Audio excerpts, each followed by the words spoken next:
Ya, belum lama ini lembaga pemeringkat global menunjukkan hasil risetnya mengungkap fenomena yang tidak biasa, yakni telah terjadi kebangkrutan massal yang melanda negara superpower Amerika Serikat. Ada masalah apa kiranya di sana yang menyebabkan badai kebangkrutan melanda Amerika di tahun 2024 ini? Selengkapnya akan kita ulas bersama dalam Ngeri. Badai kebangkrutan melanda Amerika Serikat, ratusan perusahaan pilot. Dimulai dari slide yang pertama, kita lihat begitu ya, fenomena kebangkrutan massal melanda Amerika Serikat, di mana hal ini terungkap dalam laporan lembaga pemeringkat S&P Global yang dirilis pada hari Selasa kemarin.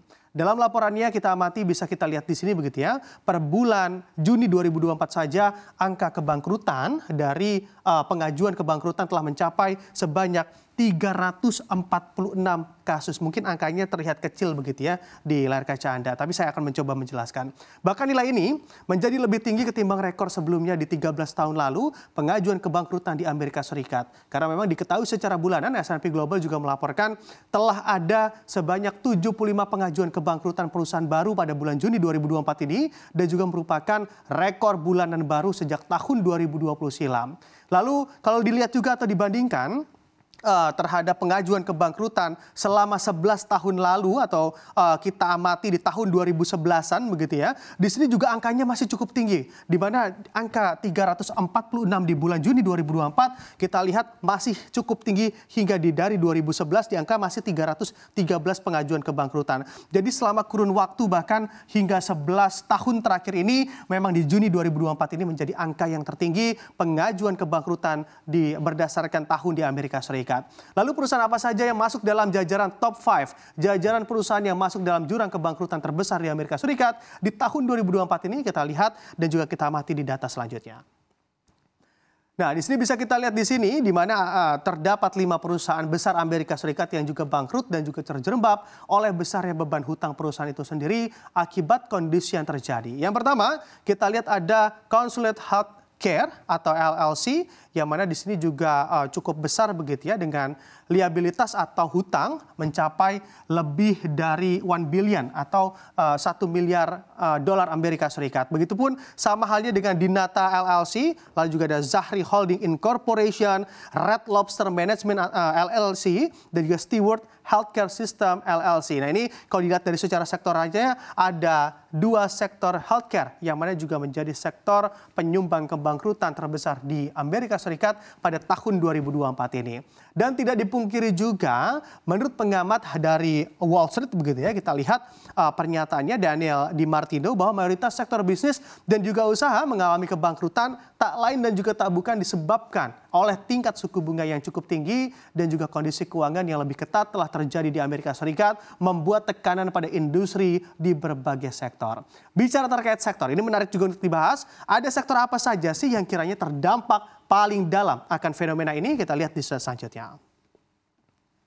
Nah, di sini kita amati begitu ya, secara sektoral, sektor consumer discretionary atau di sini bisa kita lihat menjadi sektor yang angka kebangkrutannya paling tinggi di tahun 2024 ini sebanyak 55 poin. Di sini sektor consumer discretionary adalah sektor yang kalau kita pahami ini adalah sektor yang memproduksi produk kebutuhan sekunder ataupun tersier seperti halnya contoh restoran cepat saji, layanan hiburan atau entertain, lalu juga kendaraan seperti mobil dan juga suku cadangnya. Menempati urutan teratas sektor dengan pengajuan kebangkrutan tertinggi di Amerika Serikat, diikuti yang kedua ada sektor healthcare begitu ya. Kita lihat tadi dua perusahaan healthcare menjadi juga perusahaan dengan kebangkrutan dan juga liabilitas hutang yang cukup banyak begitu di Amerika Serikat. Nah ini menempati urutan kedua. Ada Industrials di urutan ketiga, lalu juga ada Information Technology,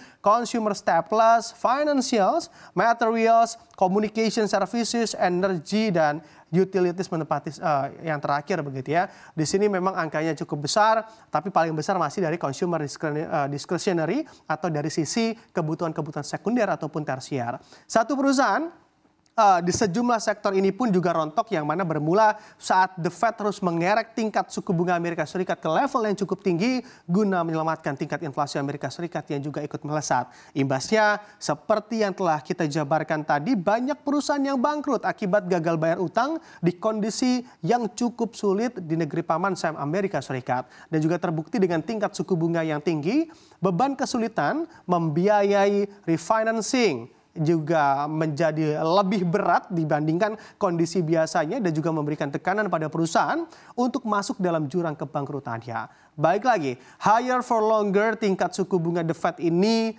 perlu begitu ya dievaluasi kembali. Selain telah membuat rontok sektor industri Amerika Serikat, juga dampaknya ke emerging market juga sangat besar. Nah, ini seperti halnya juga tidak dipungkiri sebetulnya bukan hanya Amerika saja yang mana sektor bisnis dan usahanya banyak yang mengalami kebangkrutan. Di tanah air kita pun dapat dilihat begitu ya, cukup sama kondisinya, terkhusus kini juga sektor TPT atau tekstil dan juga produk turunannya juga terancam masuk pada fase deindustrialisasi yang harus segera ditangani oleh pemerintah dan perlu kebijakan dari pemerintah untuk mengakhiri badai PHK, badai bangkrut atau badai penutupan perusahaan begitu ya, penutupan pabrik di sektor TPT yang juga tentu harus diamati dan juga dianalisa, dievaluasi oleh pemerintah. Tentu bukan hal yang mudah, tapi tiap permasalahan kita ingat pasti ada solusinya yang harus dilakukan bersama, baik oleh regulator, stakeholder, dan juga yang terpenting oleh perusahaan itu sendiri, agar badai kebangkrutan cepat berlalu dan membuat iklim bisnis dan juga usaha